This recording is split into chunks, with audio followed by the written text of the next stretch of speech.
إن لله وإنا إليه راجعون الإخوان. وفاة الفنان الكبير عبد الهادي بن الخياط بالمستشفى العسكري بمدينة الرباط.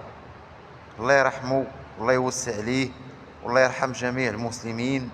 وتعازينا الحارة للعائلة ديالو، يعني الفنان والمرحوم عبد الهادي بن الخياط كان يعني كيسكن في المنطقة ديالنا وفي الإقليم ديالنا. وفايت تلاقيت معاه واحد المرة أمام المسجد. الله يرحمه والله يوسع عليه، إنسان طيب وإنسان يعني كيدير الخير بزاف، وإنسان كابر في الخير وولد الخير ومن الناس الكرماء. الله يرحمه والله يوسع عليه.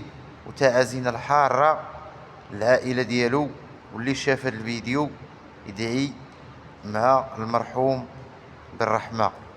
والسلام عليكم.